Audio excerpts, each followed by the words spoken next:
Bonjour tout le monde, bienvenue au webinaire de ce matin, le roadmap de ShareThrough vers un premier projet en IA. Donc, j'aurai le plaisir ce matin d'être accompagné de JF Côté et Olivier Blais que je vais introduire dans quelques instants. En gros, dans le fond, on voulait vous organiser cette rencontre-là ce matin pour pouvoir vous présenter un peu l'expérience vécue de Jean-François Côté et son organisation dans naviguer leur premier projet en IA avec un partenaire à l'externe, mais aussi pour voir un peu comment que l'IA est la genèse de l'IA dans l'organisation. Donc, bien hâte de me lancer dans la discussion. Donc, JF va présenter le parcours de ShareThrough et Olivier, lui, va répondre un peu plus à ce qu'il observe dans le marché. Fait que Olivier passe beaucoup de temps avec nos clients dans des ateliers et donner des conférences et je serais curieux de voir sa perspective sur soit les expériences que JF a vécues ou comment que ça diffère avec le marché. Donc, je vais poser des questions aux deux personnes en cours de route. Donc, je vais commencer par présenter notre guest d'honneur ce matin, JF Côté. JF, c'est le cofondateur et CEO de ShareThrough. Avec plus de 20 ans d'expérience dans le domaine des affaires, JF, c'est un leader expérimenté, un innovateur dans l'âme. Il était cofondateur de Districtem dans le temps et le principal architecte de toute la stratégie d'entreprise et s'assurer que la compagnie continue à livrer la valeur pour ses actionnaires et ses partenaires. ShareThrough, pour ceux qui connaissent un peu moins le domaine du ad tech, ShareThrough, c'est un ad exchange qui fournit des expériences publicitaires optimisées. Ils ont bâti un écosystème publicitaire qui permet de faciliter la connexion essentiellement entre les éditeurs et les annonceurs grâce à des technologies innovantes omnicanales, supportant tout type de format et d'appareils. Donc, et on a Olivier Blais ce matin qui est cofondateur de MovAI et VP de la science de la décision chez nous. Il est aussi éditeur sur la norme ISO international qui définit la qualité des modèles et des systèmes en intelligence artificielle. Et il mène une équipe d'environ une cinquantaine de professionnels avec lui dans cette aventure-là avec les normes ISO. Et chez Mouvea, il dirige la pratique, la mise en œuvre des différentes stratégies et l'organisation de beaucoup de nos ateliers avec les clients. Donc, j'ai le plaisir de vous accueillir les deux ce matin, messieurs. Salut Nick, merci à tout le monde d'être ici. Ça fait plaisir. Avant de se plonger directement dans les questions que je vais commencer avec JF, juste un petit survol de l'agenda. Donc, pour les prochaines 25-30 minutes, on a quelques questions que je vais poser à Jean-François et à Olivier. Je vais leur demander de mettre leur perspective. Donc, on veut que ce soit le plus comme fireside chat possible et le moins directif, casual et super structuré. Et après ça, bien, on a reçu déjà beaucoup de questions du public avant la rencontre de ce matin. Donc, je vais commencer à passer à travers ces questions-là, messieurs, puis vous inviter à couvrir certains des points. Et après ça, bien, on aura le Q&A à la fin, s'il y a des questions qui viennent en cours de route. Donc, tous ceux qui sont participants, vous pouvez soumettre vos questions directement dans la partie Q&A en bas. Et on va essayer de se garder un bon 20 ou 25 minutes pour répondre à ces questions-là, parce que c'est souvent là où est-ce qu'on a vraiment le nerf de la guerre des questions que les gens se posent. Donc, sans plus tarder, on se lance. Fait que ma première question, c'est pour toi, Jean-François. Qu'est-ce qui t'a motivé à faire le saut dans l'intelligence artificielle? Le saut. Intéressant, Nick. Écoute, je suis un grand believer de l'intelligence artificielle depuis longtemps. J'ai été chanceux. J'avais mon ancien chairman de mon board, Julien Bilot, qui est en charge de beaucoup d'initiatives AI à Montréal et au Québec. Une des choses qu'on voyait, nous, c'est qu'on gère plus de 60 milliards d'annonces par jour à travers le monde. Donc, c'est beaucoup de data. Et puis, pour être efficace, puis tout le temps avoir la meilleure prise de décision, comme Olivier, il est très bon dans tout ça, on doit être en mesure d'optimiser nos algorithmes. Puis pour optimiser les algorithmes, on doit avoir du machine learning puis du AI. Si vous pensez à ça, nous, qu'est-ce qu'on fait? C'est on met en relation l'annonceur qui veut rejoindre un usager en temps réel pratiquement, parce que les décisions dans nos algorithmes se prennent en dedans de 400 millisecondes. Donc, comme vous pouvez comprendre, à cette vitesse-là, on doit avoir les meilleurs algorithmes. Donc, le AI pour nous est la prochaine frontière qu'il faut investir. Et puis, c'était dans notre roadmap depuis longtemps. Et puis, on a commencé tranquillement à le faire à l'interne. Puis nous, on voulait vraiment accélérer ce roadmap-là, cette vision-là. Donc, Move.r, on s'est tourné vers vous. Vous êtes des experts dans le domaine. Puis ça nous permet juste d'accélérer notre vision par rapport à ça. Okay, C'est super, mais merci, Jeff. Moi, je trouve ça vraiment intéressant parce que vous aviez vraiment un challenge au niveau de la rapidité de la prise de décision. En fait, tout est lié au bout du compte à une prise de décision. Vous, dans votre cas, il n'y avait pas vraiment d'autres alternatives parce que si vous ne vous retrouvez pas à utiliser ces technologies-là, vous laissez de l'argent sur la table. Et dans le fond, au bout du compte, je pense que c'est ça qui va amener les organisations à passer vers l'IA.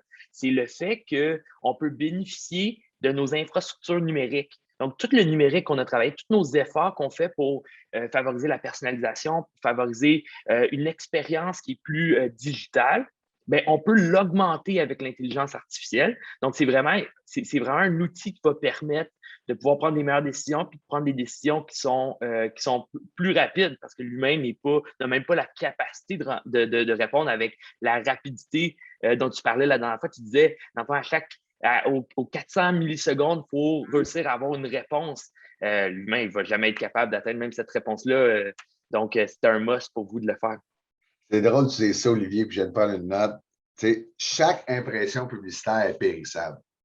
Donc, si je ne suis pas capable de répondre en temps opportun, donc en dedans de 400 millisecondes, puis comme tu sais, Olivier, souvent c'est en dedans de 200 millisecondes, je perds l'opportunité de monétiser cette annonce-là. Donc, pour moi, c'est une perte de revenus, mais aussi pour mon client, pour l'éditeur. Donc, quand toi, tu te logs, exemple, sur Météo Média pour aller voir la météo, si la prise de décision n'est pas assez rapide, puis il n'y a pas d'annonce qui s'applique sur ton téléphone, mais pour l'éditeur, pour Météo Média, c'est une perte de revenus.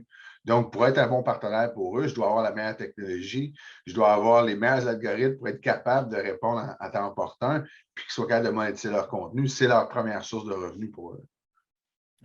C'est super intéressant parce qu'on dit toujours, GF, que qu'est-ce qui doit motiver une organisation à s'embarquer dans l'IA, c'est souvent s'attaquer à des problématiques réelles et concrètes pour l'entreprise. Donc, des éléments comme ton revenue generation et la capacité de pouvoir travailler avec tes partenaires, c'est core à vos besoins.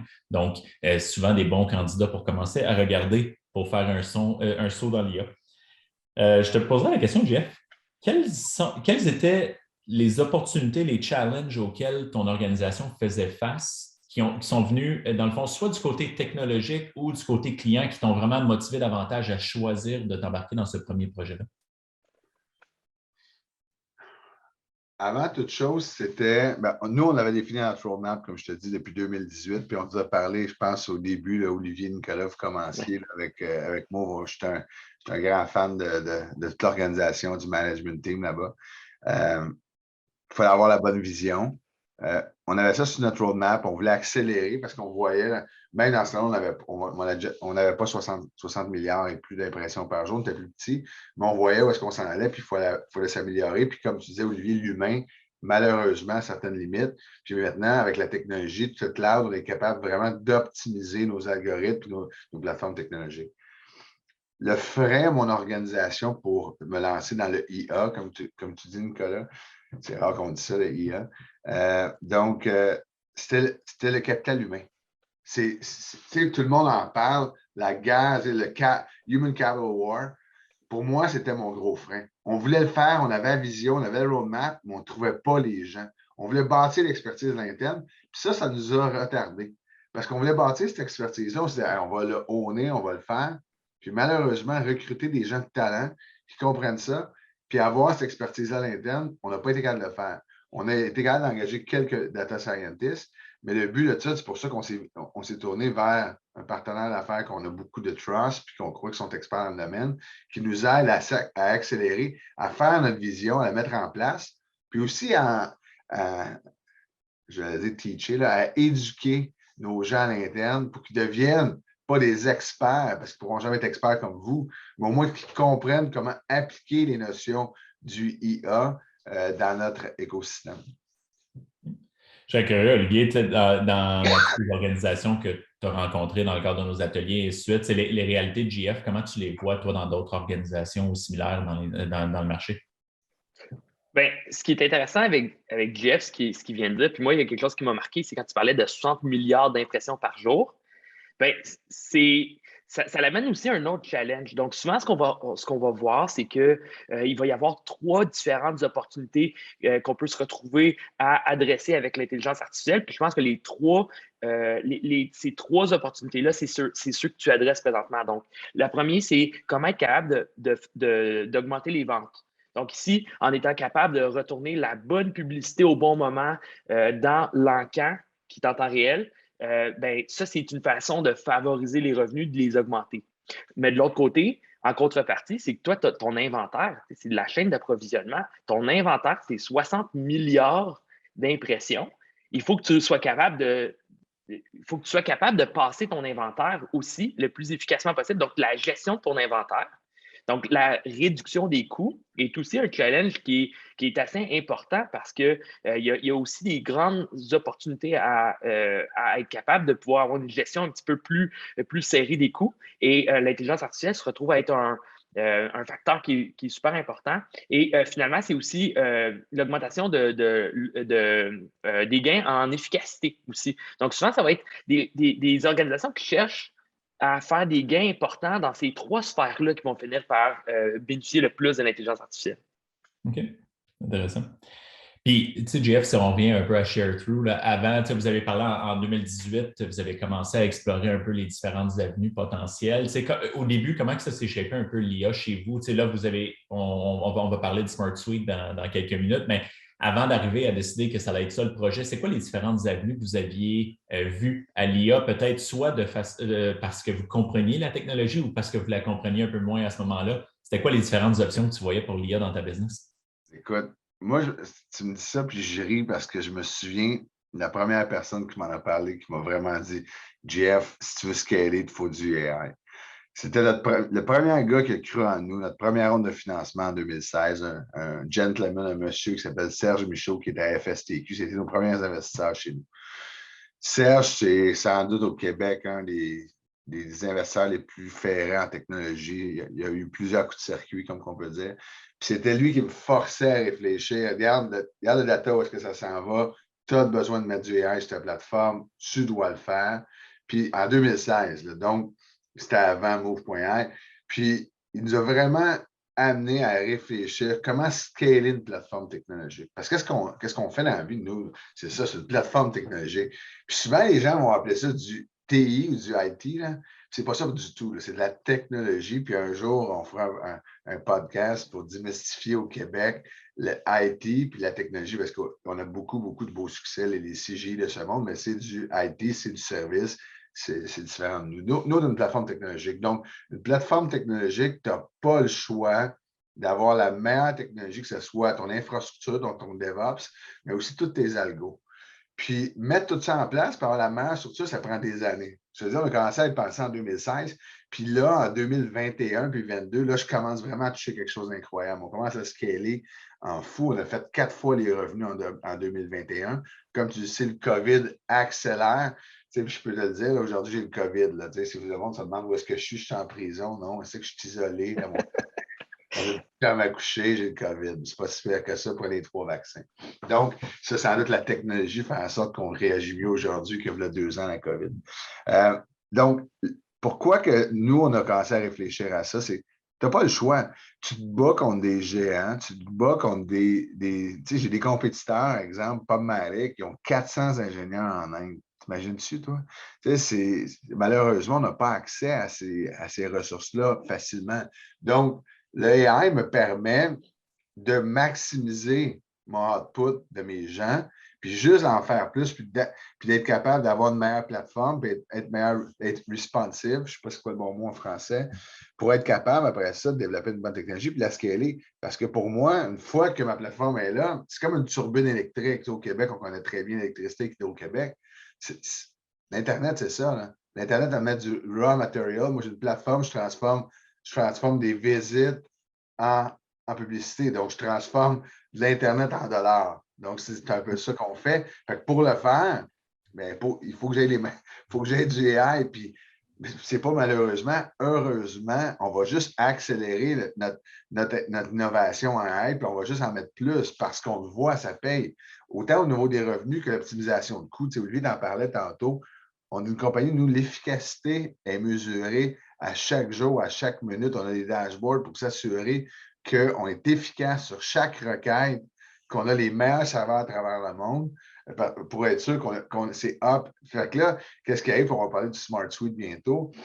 La plateforme est capable de juste allumer quand il faut puis s'éteindre quand il faut. Donc, pour ça, c'est pas des gens qui sont derrière un clavier qui décident ça. C'est toutes des décisions d'affaires qui sont dans le cloud avec des algorithmes. Donc, sans AI, malheureusement, ShareTrue aujourd'hui ne serait pas ShareTrue.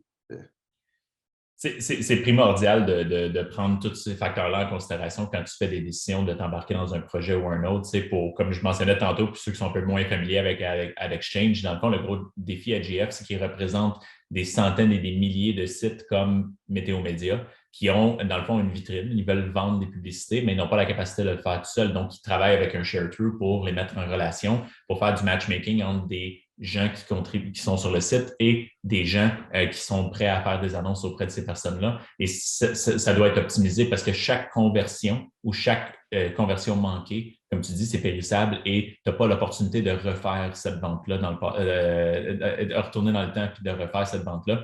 Donc, c'est clé pour vous de trouver les bonnes façons d'arrimer la demande et le besoin. Quand on parle de Smart Suite, on a commencé à travailler avec l'équipe, puis c'est là où est-ce qu'on a commencé à comprendre les différents modules de Smart Suite. Qu'est-ce qui a fait que tu as choisi de te lancer dans le premier module, donc dans le fond, tout ce qui est l'élément autour du bid prediction? Pourquoi tu as décidé de commencer avec ça pour le module Smart Suite? Écoute, pourquoi on a commencé là? Tu refais ta chaîne d'approvisionnement, si tu veux. Puis le Smart Suite, qu'est-ce que c'est? En 15 secondes, c'est un arbre décisionnel. Donc, c'est là que ça commence. Quand que toi, tu vas le matin sur Météo Média, tu te demandes qu'est-ce qui fait froid, est-ce qu'il annonce de la pluie, est-ce qu'il annonce de la neige. Sur ton application, tu te logs, tout doit se faire en temps réel. Donc, le Smart Suite, qu'est-ce qui t'aide à faire? C'est qu'il fait juste optimiser pour nous, il fait juste optimiser ma prise de décision plus rapidement. Donc, je deviens beaucoup plus efficace en termes de coûts, mais aussi en termes de revenus, je maximise. Donc, j'ai plus de chances de gagner l'enchère en temps réel. Fait que, c'est ça qu'on fait. Puis ça, c'est quelque chose que tu as dit tantôt, Olivier, tu appelles ça un encan. Je trouve ça le fun. Donc, qu'est-ce qu'on fait? C'est tout en temps réel. Donc, le Smart Suite me permet d'avoir plus de chances de gagner. Plus que je gagne, plus que je ramène de pouvoir de revenus à mes éditeurs, puis plus que je suis une plateforme en demande à travers le monde. On est le 5e plus gros joueur au monde. C'est quasiment une erreur qu'on soit à Montréal. Mes compétiteurs sont à New York ou dans Silicon Valley. Donc, eux, ils en font tout du AI. Donc, je dois accélérer là-dessus. Là. On est chanceux, on a un écosystème incroyable au Québec. On est supporté, je sais pas si on va en parler, on est supporté par le gouvernement, par plusieurs initiatives qui nous permettent juste d'accélérer.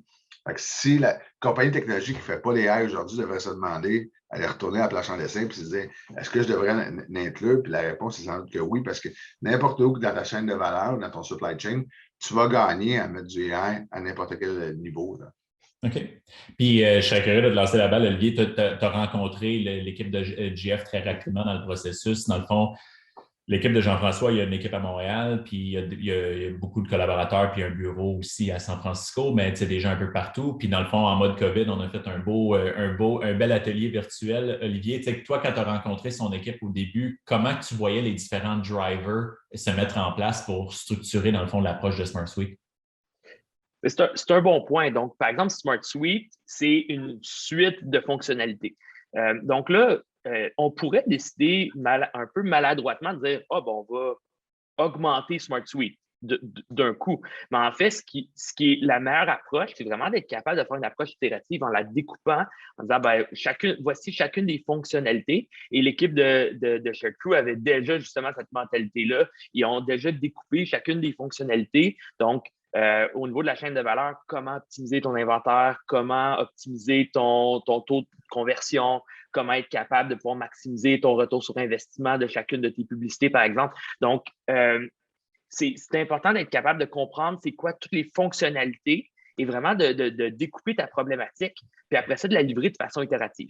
Donc ça, dans l'atelier, la façon qu'on s'est retrouvé à travailler avec l'équipe de GF, c'est justement pour être capable de dire ça va être quoi le premier incrément qui va permettre de pouvoir livrer le plus de valeur tout en gardant un risque qui est bas.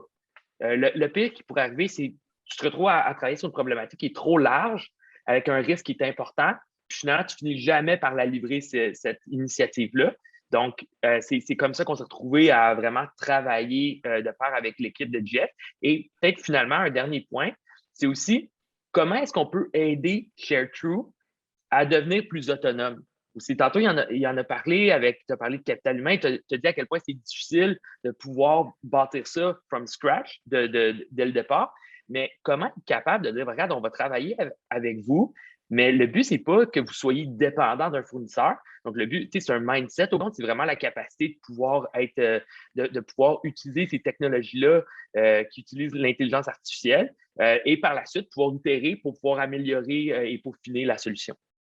Je me souviens au début des conversations que j'avais avec JF, pour lui, il y avait deux choses qui étaient importantes. C'est est-ce que tu peux nous aider à aller plus vite, mais est-ce qu'on peut le faire ensemble? Parce que l'importance, c'est tellement core à leur business, c'est tellement leur IP, c'est leur façon de créer de la valeur pour leurs clients. Donc, ils ne veulent pas totalement s'en déresponsabiliser puis dire, ben, fournisseur X vient le faire chez nous. Fait que c'est important pour eux de dire comment est-ce qu'on peut le faire ensemble et qu'en cours de route, même mon équipe puisse capable de développer ces compétences-là. J'ai l'intention d'embaucher des data scientists, des data engineers de plus que j'aimerais ajouter à l'équipe dans le temps et mais en bout de ligne, j'aimerais avoir plus d'autonomie. Donc, c'est quelque chose qu'on voit très, très souvent. Puis, JF a mentionné comme tantôt que c'est super important d'avoir ces plans-là parce que ça va faire partie de sa business demain aussi. Ce n'est pas un projet qui vit one night, puis après ça, ben, on passe à autre chose. C'est quelque chose qui va rester une réalité organisationnelle pour des années à venir encore.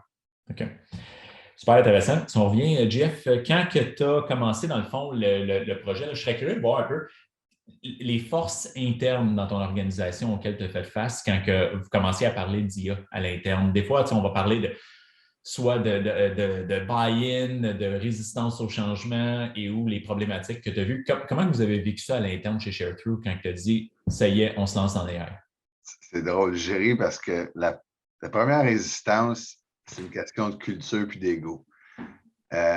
J'ai un paquet de gars à San Francisco qui viennent de Stanford, la meilleure université au monde en technologie. Right? Je ne sais pas, Olivier, si tu es allé là-bas, là, mais c'est incroyable. C'est le rêve de mon fils. Je ne sais pas s'il va réussir, mais on verra. J'avais des gens qui venaient Master Computer Science de Stanford, Data Scientist de là-bas. Puis là, ils me disaient, Jeff, on va travailler avec des gars de Montréal. Voyons donc. Tu sais, à San Francisco, on est meilleurs. Puis ça a été le premier frein parce que j'ai dit, non, écoutez bien, là, c'est pas à cause que tu viens de Stanford qu'il n'y en a pas d'autres qui sont bons. Puis je leur ai dit, donnez la chance, rencontrer MoveAI. Puis, dès la première rencontre, je me souviens après ça, puis j'ai fait exprès, je n'étais pas là, pour que vraiment ça bande, puis que ça ne soit pas qu'ils sentent que le CEO dit tu vas travailler avec eux autres. Puis je me souviens tout de suite après, il m'appelle, mon CTO, puis il me dit wow. Il dit vraiment avoir un bon fit, les gars comprennent ça, puis ils connaissent ça. Puis je te le dis, des fois, les CTO, je les adore, mais des fois, en tout cas, le mien, il y a une bonne ego. Donc, c'était intéressant de voir ça. Ça a été mon premier frein.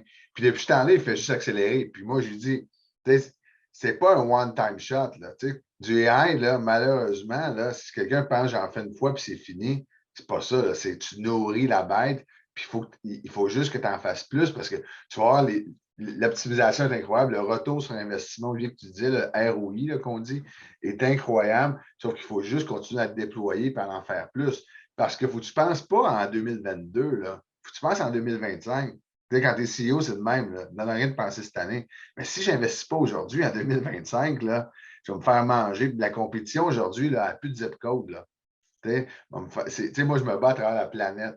Fait que, tu peux être sûr qu'en Asie, en Europe, aux États-Unis, en Amérique du Sud, il y en a d'autres là, qui voient la même opportunité que moi et qui dépensent en intelligence artificielle. Donc, pour garder mon edge, je dois juste en faire plus. Fait que le Smart Suite est le premier projet d'une suite, comme tu disais, Olivier. Puis moi, mon but comme CEO, c'est juste d'investir plus dans ça, là, parce que je vois comment ça m'amène un retour sur investissement.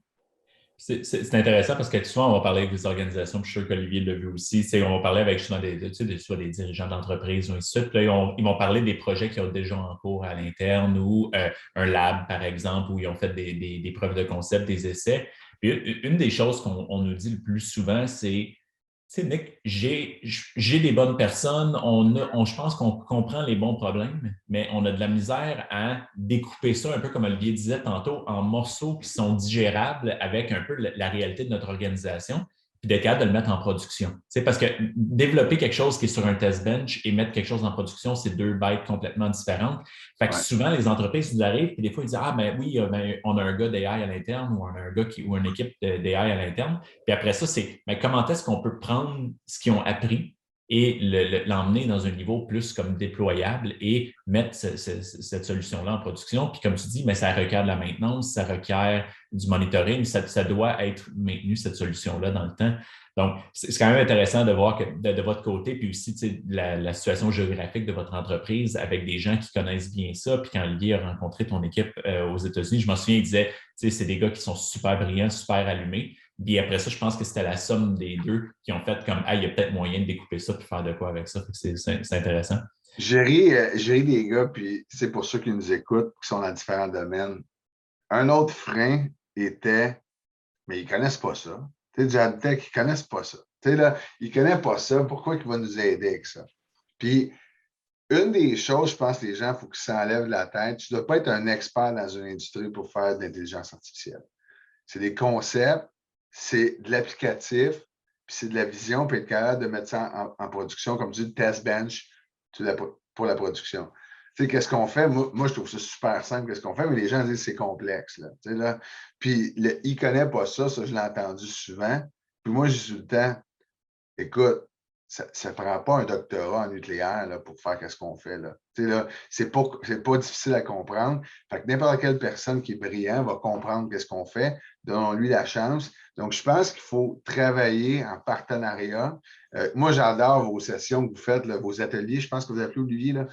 Les gens interagissent avec vous, ils apprennent plus. Puis, tu sais, l'intelligence artificielle, c'est un grand mot que les gens mettent beaucoup dedans. Là. Tu sais, ils pensent connaître ça. Mais malheureusement, il y a beaucoup à apprendre dans ça. Puis, on doit travailler avec des gens pour nous éduquer premièrement et nous accompagner dans le projet. Non, mais c'est un bon point parce qu'au bout du compte, c'est travail. Donc, c'est une méthodologie, l'intelligence artificielle, c'est d'être capable de pouvoir prendre un problème de transformation numérique, puis qui utilise une technologie de prise de décision, puis d'être capable de pouvoir l'implanter concrètement dans l'entreprise. Après, c'est pour ça que c'est important de travailler de pair avec l'organisation. Les gens de True, par exemple, puis je vais te confirmer, Jeff, c'est quand même compliqué ta business. C'est quand même compliqué. C'est important de pouvoir travailler avec les gens qui comprennent vraiment ce workflow-là. Tantôt, quand tu parlais de 400 millisecondes, par exemple, ben, l'infrastructure que vous avez dû mettre en place, ben, c'est une contrainte qui est incroyable. Puis après ça, quand tu dis ben, ta solution que tu développes, il faut qu'elle rencontre les contraintes, il faut qu'elle soit capable de pouvoir générer les bénéfices que tu recherches compte tenu de ton industrie. Donc, ça, c'est de l'information qu'on va chercher en travaillant de pair avec ton équipe. C'est l'autre, c'est ça, j'ai ri de 400 millisecondes. Pourquoi les ingénieurs viennent travailler chez nous? C'est pour résoudre ce problème-là. Chaque décision doit être prise dans 400 millisecondes. 400 millisecondes, c'est plus rapide que ça. C'est débile. Et puis, quand tu y penses vraiment, on fait plus de piping en temps réel qu'une banque par jour. C'est fou. Là. Fait que les gens veulent venir travailler sur notre plateforme parce que c'est des challenges intellectuels, tu résous des problèmes, tu es capable de développer une plateforme. Fait que oui, c'est pas pour rien que ça prend du temps puis il y a un frein d'entrée dans cette industrie-là. Ça prend du temps de développer une plateforme qui est efficace. Mais je pense que où est-ce qu'on s'en va, on va être capable de la scaler rapidement, puis l'AI va nous aider parce que le futur, c'est pas aujourd'hui, c'est pas juste le laptop. Là. Le futur, là, nos enfants, c'est sur des téléphones. La TV, ça n'existera plus. Je veux dire, à part il n'y aura plus de TV, on va mettre des cadres à la place.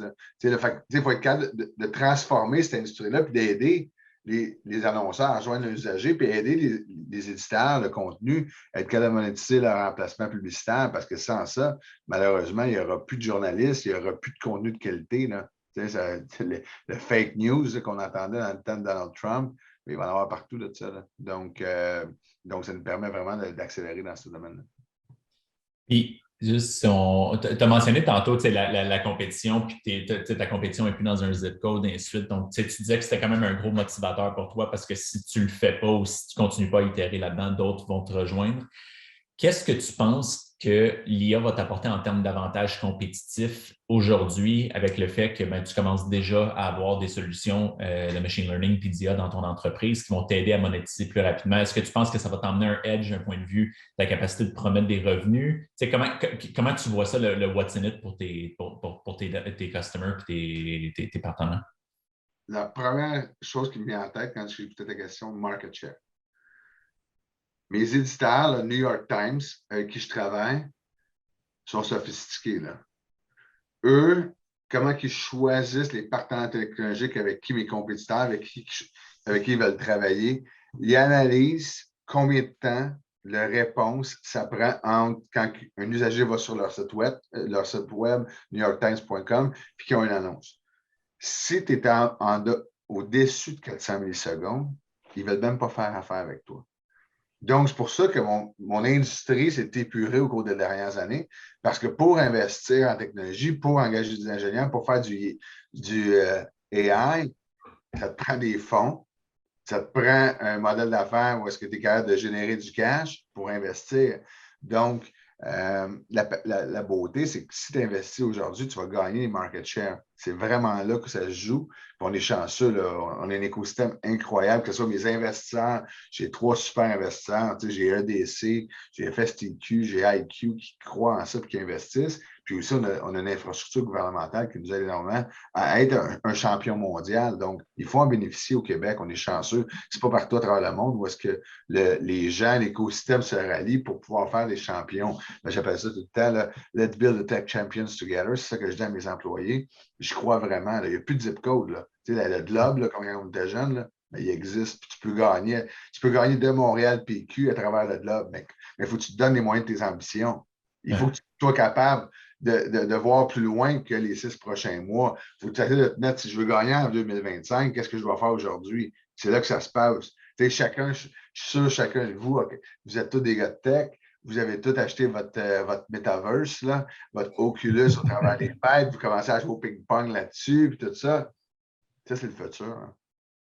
Ça, là, c'est la prochaine. Quand dans 3 ans, Olivier, Nicolas puis moi, on va se faire un petit blog post, ça va descendre dans Oculus.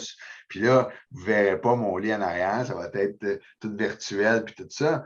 Mais c'est là que ça s'en va. Fait que moi, déjà, j'ai à l'interne une équipe qui travaille sur comment on va faire pour monétiser toute la réalité virtuelle puis Oculus. Mais ça, là, ça va être du AI en turbo, là.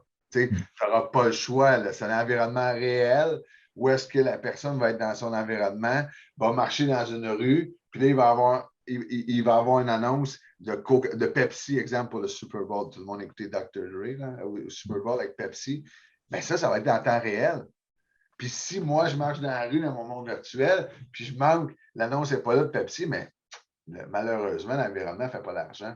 Donc, l'AI, là, ça va peut-être juste accélérer. Je pense que vous avez choisi une bonne branche, les gars. J'imagine que j'aimerais ça investir dans votre compagnie. mais c'est drôle que tu mentionnes. Oh, excuse-moi. C'est drôle que tu mentionnes ça parce que tantôt, tu parlais de l'écosystème, puis ça m'amène dans le fond ma dernière question pour toi avant qu'on se plonge dans certaines des questions du public.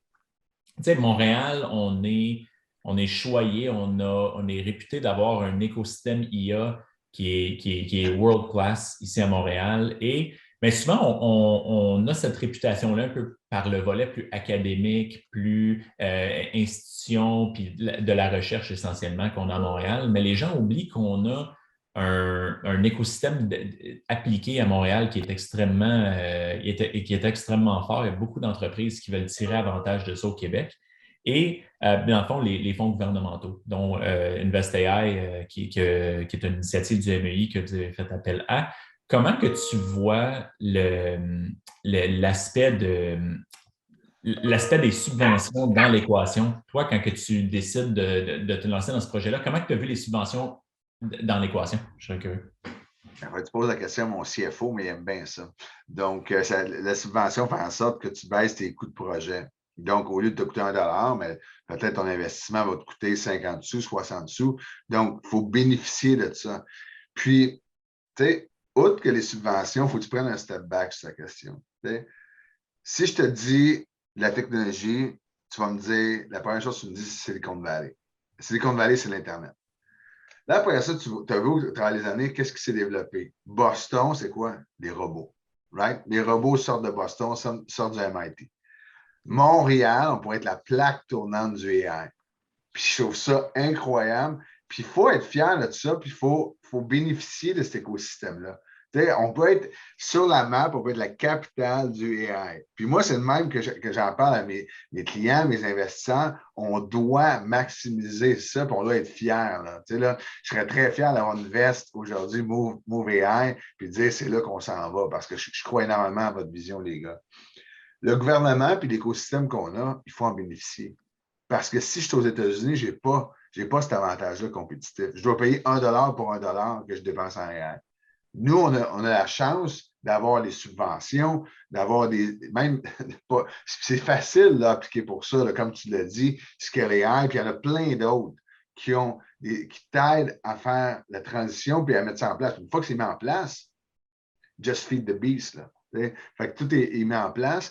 Je pense qu'il faut que tu l'essaies, parce que ça peut faire peur, mais je pense qu'il faut que tu l'essaies, c'est super simple. Là. Puis, écoutez, ça me fera plaisir, moi, mon équipe, si tu as des gens qui veulent se lancer dans le AI, puis qui ont des craintes par rapport à c'est compliqué, comment tu as fait, ça va nous faire plaisir de partager nos best practices, parce que je pense que l'écosystème, c'est ça aussi que ça doit faire, pas garder le knowledge pour nous autres mêmes, être capable de le partager. Puis c'est le même, c'est les Silicon Valley, pourquoi c'est devenu comme ça, c'est que les gens, les compétiteurs allaient marcher ensemble, avec toutes les livres de Steve Jobs, tous ces gens-là. C'est vraiment ça. Sur mon board, j'ai l'ancienne VP HR qui se rapportait à Steve Jobs, puis elle m'en parlait l'autre fois, elle disait, tu sais, c'est vraiment ça. Tu avais les gars qui étaient compétiteurs qui se rassemblaient ensemble pour se partager best practice, juste pour faire évoluer plus rapidement leur créneau. Fait qu'on doit le faire ici au Québec, à Montréal, on est chanceux, faisons-le, puis on va être des ambassadeurs, ça me fait plaisir si on peut partager ça avec d'autres. OK, super. C'est un bon point parce que d'un point de vue académique, universitaire, d'un point de vue gouvernemental, on a tous les ingrédients qui sont là. Mais souvent, ce qu'on remarque dernièrement, surtout là, quand on a commencé à comprendre pourquoi est-ce que Montréal n'implante pas autant l'intelligence artificielle au sein de ces entreprises. Puis il manque cet élément-là. Puis justement, c'est un peu pour ça qu'on a décidé en 2018 de partir Move AI. C'est de dire, c'est beau d'avoir beaucoup de recherche et c'est capital d'avoir de la recherche et d'avoir accès aux outils les plus performants. Mais après, comment est-ce qu'on les utilise en entreprise? C'est plus vraiment un problème de recherche, c'est un problème d'adoption, c'est un problème de transformation d'entreprise. Et je dirais que c'est l'ingrédient sur lequel il faut vraiment travailler pour vraiment être capable d'avoir l'étampe qui dit que Montréal, c'est la plaque tournante au niveau de l'intelligence artificielle. Parce qu'après ça, si on. Mila, Ivado, c'est toutes des grandes organisations académiques, mais il manque encore cet ingrédient-là qui génère une richesse des entreprises québécoises, par exemple. Tu sais, ce serait hot, pense-y, tu es capable d'avoir un parcours universitaire, tu formes tes jeunes dans l'intelligence artificielle du bac au doctorat. Écoute, un de mes amis qui est sur notre board, Franz Santelemi, le nouveau chancelier de l'Université de Montréal. Moi, je crois énormément en Franz, c'est un technologue qui a bâti sa vie en technologie. Puis je pense que ce serait la meilleure personne. Puis Olivier, tu me dis ça, je me dis, Colin, il faudrait que je t'introduise Franz, il est incroyable. Puis c'est des gens comme ça qui vont changer les mythes puis qui vont amener dans nos universités, on est chanceux, là, on a 4 belles universités à Montréal qui produisent du talent sur l'île de Montréal. On doit amener l'intelligence artificielle à nos. Comme tu choisis d'être un ingénieur mécanique, un comptable, un psychologue, mais tu pourrais décider de devenir, moi, je vais être un professionnel d'intelligence artificielle. Donc, on a l'écosystème, pas juste avoir des Mila et toutes ces grappes-là autour de ça, mais avoir vraiment que ça part du corps, où est-ce que la formation académique est super importante. Là. Et puis une formation qui est appliquée, c'est ça, et pas juste recherche. Bien que c'est important, puis je suis content qu'il y a beaucoup d'experts qui vont vers là, mais aussi d'être capable de dire, ben, regarde, on va aussi avoir un programme qui est un petit peu plus terre à terre, puis qui se retrouve à pouvoir dire ben, comment initier cette transformation-là en entreprise.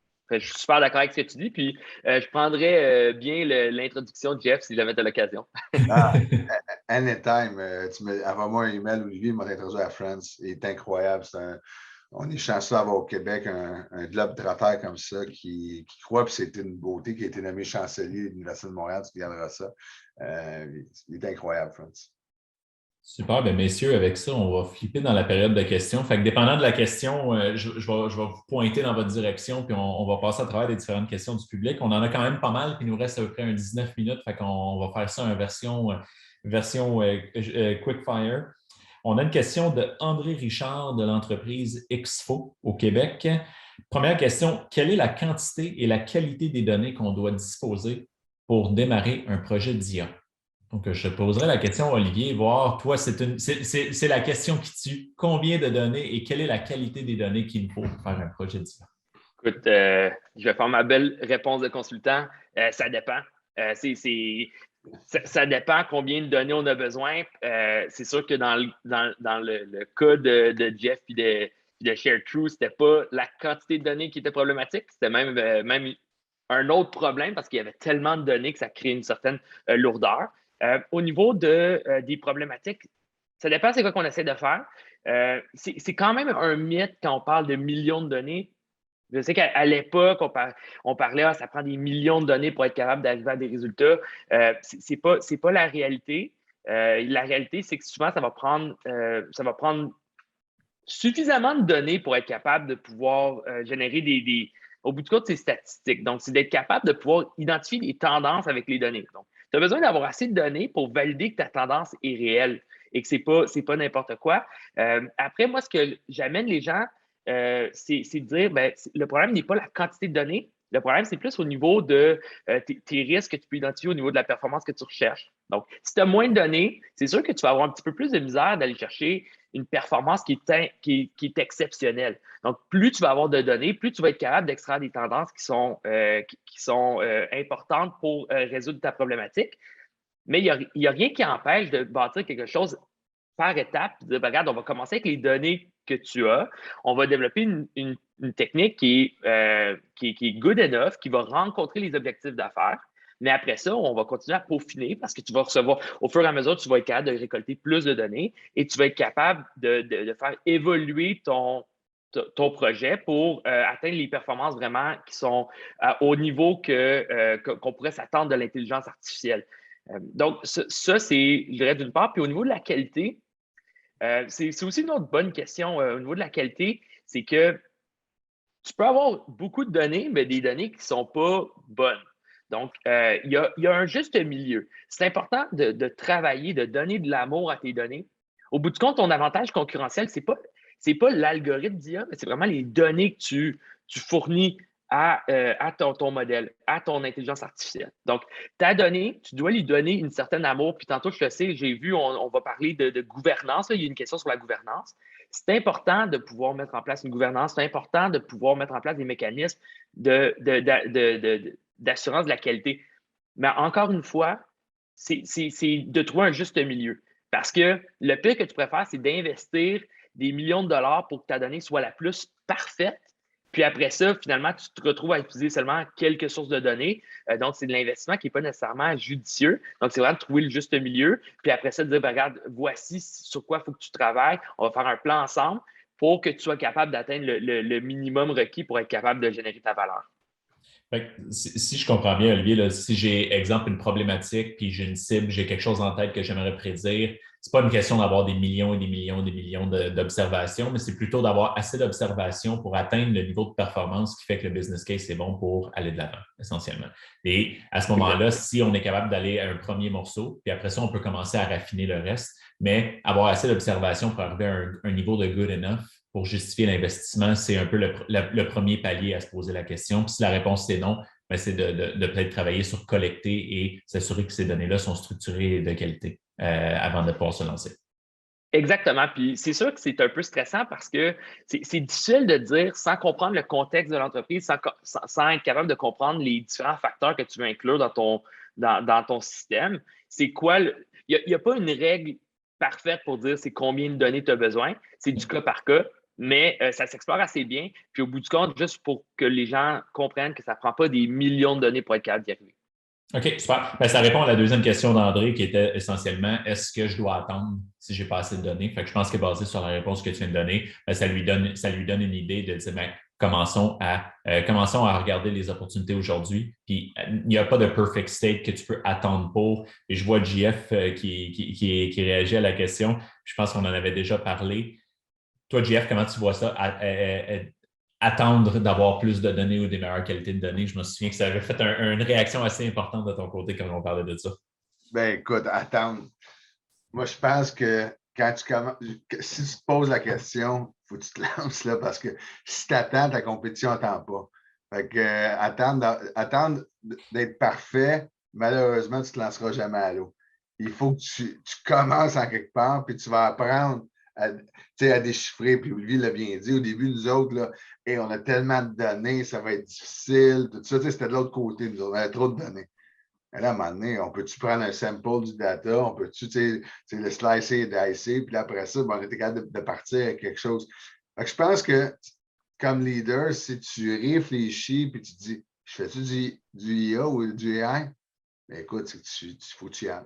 Tu n'as même pas le choix. Là. Parce que la compétition, eux autres, là, ils n'attendent pas. Là. Malheureusement, aujourd'hui, si tu attends d'être parfait, tu vas arriver, tu vas lancer ton produit, puis il va en avoir 2, 3 en même temps que toi. Donc, je pense que la proactivité versus la réactivité, il faut que tu y ailles. Il ne faut pas que tu aies peur. Ça peut faire peur à l'intelligence artificielle.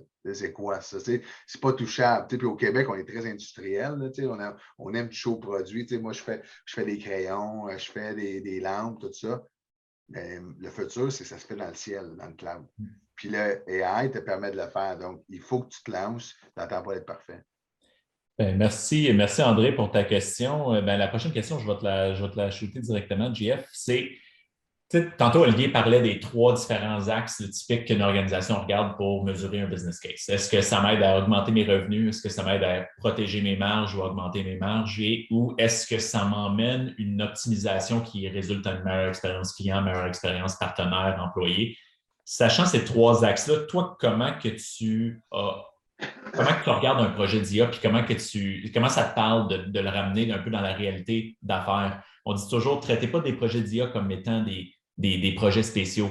Traitez-les comme des business cases, comme toutes les autres use cases dans le business. Fait comment toi, tu as aimé ou vu cette image-là entre l'IA et ce qui est important pour ton board? Là? Ben écoute, je suis un financier à base, fait que c'est sûr que je regarde le business case et le retour sur investissement. Mais avant ça, là, je t'écoutais parler, tu sais, c'est la guerre du capital humain. Attirer et retenir le talent, c'est complètement, en technologie, en tout cas, c'est complètement, là, c'est fou. Là. Les gens se font, surtout maintenant avec le télétravail depuis 2 ans, tu peux travailler de Montréal, puis être engagé par une compagnie de Silicon Valley. Je suis un ordinateur, aujourd'hui, j'étais sur Shelfree, demain, je suis sur Google, puis je viens de doubler mon salaire. Right? Donc, comment tu fais pour retenir et attirer ton talent? Tu dois innover, tu dois montrer que tu es une compagnie qui n'est pas statique, mais qui est innovatrice.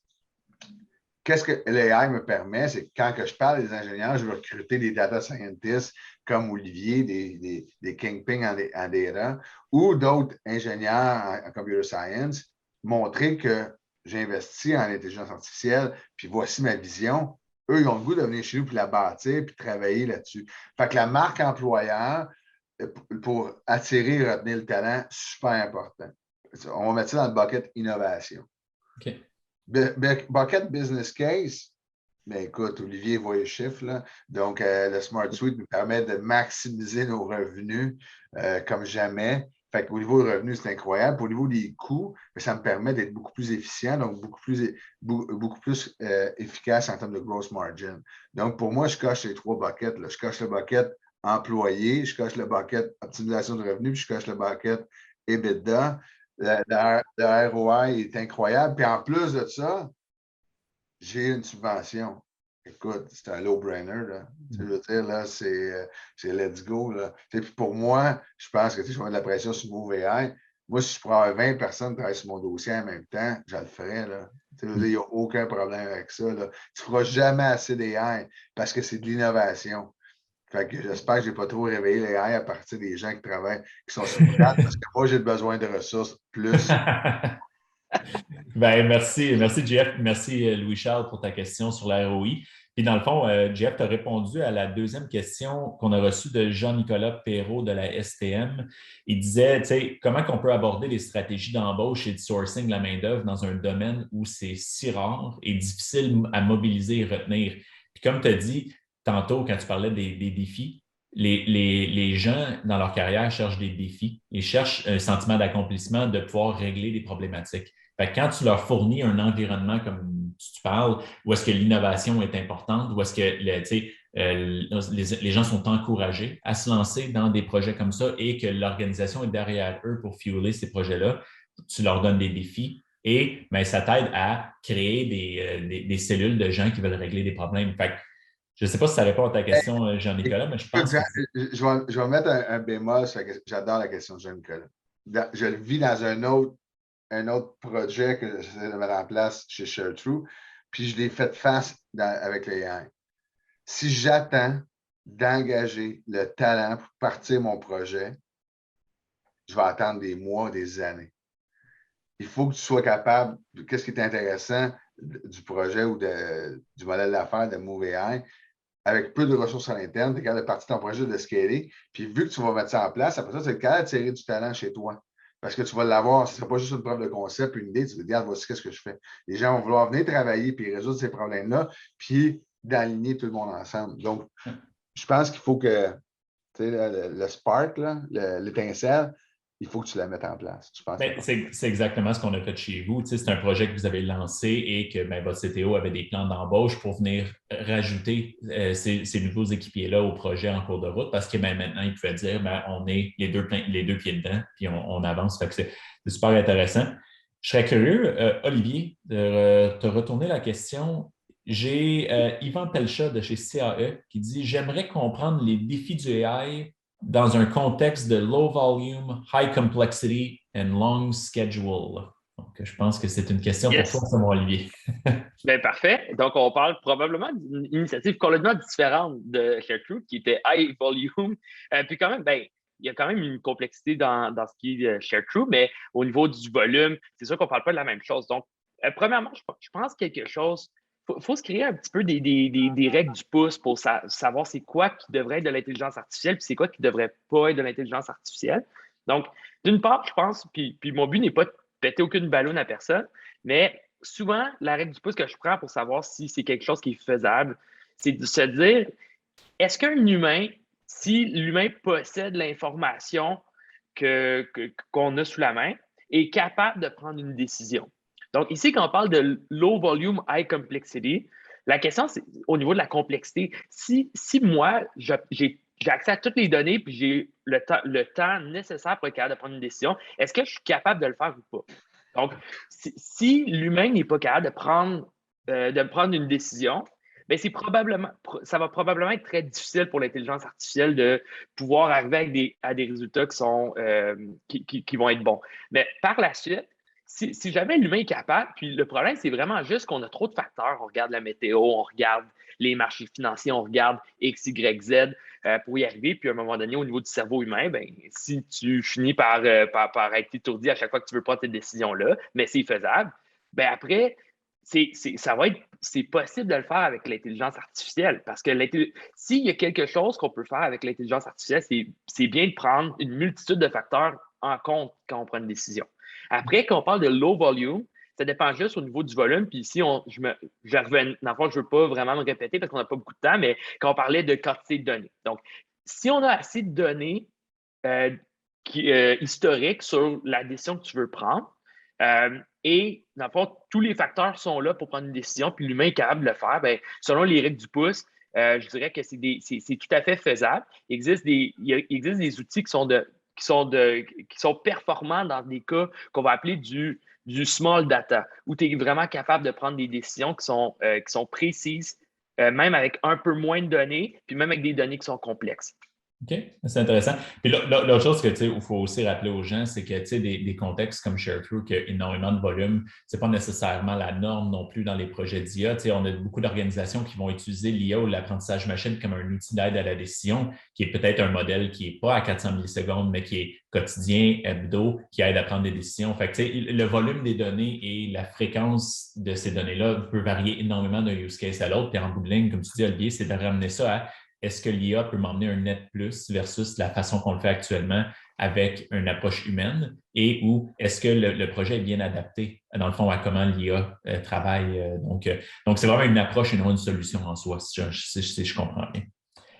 Donc, merci Yvan pour ta question. Je pense qu'il a dû quitter un peu plus tôt, il va voir la réponse dans le recording. Je reviens à Jean-Nicolas de la STM qui avait posé une question que je vais couvrir. Il dit: j'aimerais qu'ils abordent l'aspect de la levée des fonds et des accélérateurs pour le démarrage des projets en IA. Donc, comme Jeff l'a mentionné tantôt, l'IA au Québec et où le machine learning, il y a beaucoup de fonds de subvention qui peuvent aider une entreprise à se lancer. Je ne pourrais pas, dans les quelques minutes qui nous restent, vous énumérer toutes les différentes façons. Pour votre information, on a un guide sur notre site web qui est un guide pour naviguer à travers les différents fonds de subvention qui sont disponibles ici au Québec. Mais en gros, on est assez privilégié au Québec avec des fonds de subvention qui sont disponibles assez rapidement et relativement facilement pour les entreprises qui présentent des projets sérieux, comme disait JF. Et vous pourriez aller chercher des 30 à 50 de couverture pour vos investissements en IA. Et ça inclut autant les salaires à l'interne, les frais de consultation à l'externe, travailler avec vos partenaires, mais même peut aussi inclure certains travaux qui sont connexes ou reliés à votre projet d'IA. Donc, des modifications à votre infrastructure et ou potentiellement même des pipelines de données qui mènent aux outils de travail des gens. Parce que ultimement, ces fonds-là, un peu comment ils sont différents des crédits Paris et ainsi de suite, qui sont plus du côté recherche, c'est qu'eux, justement, ils veulent que la solution soit mise en production. Donc, ils comprennent qu'un projet d'IA pour être mis en production requiert d'autres éléments. Donc, ces fonds-là vont les couvrir. Donc, si vous avez des questions, quoi que ce soit, n'hésitez pas à soit nous contacter ou télécharger le guide. Ça me fera plaisir de vous énumérer les différents fonds basés sur les options qui se présentent à un projet comme vous leur présentez. Donc, merci Jean-Nicolas pour ta question, c'est super intéressant. On a quelques questions de Lauriane. Il nous reste 2 minutes, fait que je vais peut-être en prendre une et on va se lancer avec ça. Puis les autres, on pourra peut-être lui revenir après. Donc, j'ai ici imputabilité et responsabilité, Olivier. Quelles sont les précautions qui sont prises en termes de gouvernance de données dans un contexte d'un projet d'IA? Et là, je te donne tout un défi avec 2 minutes qui restent. Ouf! Bien, je dirais que la clé, c'est au niveau de la mitigation des risques. Donc, ça, c'est des risques que tu vas amener au départ. Une mauvaise gouvernance qui va arriver, c'est que tu vas avoir les données les plus propres, les plus faciles à utiliser. Mais si une mauvaise gouvernance, souvent, ce que tu vas te retrouver, c'est des problèmes au niveau de la stabilité de la donnée, problèmes au niveau de la qualité future de la donnée. C'est une chose de nettoyer le passé, mais à un moment donné, si ta donnée elle change de format à tous les jours, à tous les mois, parce qu'il y a une mauvaise gouvernance, bien, ça va planter et finalement, ton investissement va aller à la poubelle. Donc, ça, on l'identifie comme un risque. Donc, c'est d'identifier à quel point cette gouvernance est en place. Et après ça, si ce n'est pas en place, c'est une des premières étapes, c'est de s'assurer que finalement, tu as une certaine pérennité au niveau de ta donnée qui va te permettre de l'exploiter. OK, super. Ben, merci Olivier. Puis ma dernière question est pour JF avant le petit mot de la fin. Toi, en rétrospective, quand tu t'es lancé dans cette aventure-là, JF, qu'est-ce que tu recommanderais à un autre dirigeant, un autre gestionnaire d'une entreprise qui veut se lancer dans un projet d'IA? Ce serait quoi, toi, ta petite recommandation en prenant une bière maintenant que tu l'as fait? J'ai un mot, là, speed. Donc, vitesse, là. Il faut que tu embarques. Ça va tellement vite, la technologie. Des modèles d'affaires changent. Tu sais, que tu sois en industriel, en manufacturing, tout change. Ton supply chain, Olivier t'en parlait tantôt, supply chain est brisé. Il faut que tu l'optimises. Si tu es une compagnie qui est plus traditionnelle, avant, il faut que you need to embrace le nouveau modèle d'affaires. Il faut que tu embarques. Pour moi, speed là, versus attendre d'être parfait, puis être réactif après, puis être en panique parce que tes compétiteurs ont adapté, c'est ton pire ennemi. C'est ton pire ennemi. Fait que je pense que speed, puis attends pas d'être parfait, d'avoir la donnée parfaite, comme disait Olivier, là. Si j'attendais d'être parfait, je ne me baignerais pas l'été dans la piscine. Là. Fait que let's go, jump in the pool, puis vas-y. Je pense que c'est. Puis entoure-toi de personnes qui sont qualifiées comme MoveAI, parce que tu ne t'improvises pas expert dans ce domaine-là, malheureusement. OK. Ben, merci, merci, JF. C'est un plaisir partagé de travailler avec ton équipe. Puis ben, merci pour tous les beaux mots en notre égard. Fait que, ben, Jeff, je tiens à te remercier pour avoir participé ce matin dans le fond, un webinaire pour essayer d'aider les gens à passer à travers. On a beaucoup de feedback super intéressant qui vient des différentes personnes qui se sont joints ce matin. Et ben, dans le fond, je voulais te prendre un moment de te remercier. Olivier, merci aussi pour les réponses à tes questions.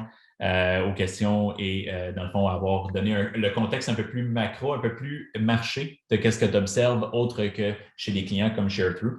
Donc, merci, messieurs, et merci à tous nos participants ce matin d'avoir dédié votre café matinal à notre webinaire ce matin. Si vous avez des questions, quoi que ce soit, n'hésitez pas à nous contacter. Ça va nous faire bien plaisir. Et on a Marie-Claude Elie de chez Google qui te souhaite de guérir rapidement de la COVID, mon Dieu. Je suis sur le bon chemin. Faites-vous vacciner. 3 vaccins, ça paraît qu'on est moins pire. All right. Merci beaucoup tout le monde. Bonne journée. Merci tout le monde. Passez une bonne journée. Bientôt. Au revoir. Bonne journée.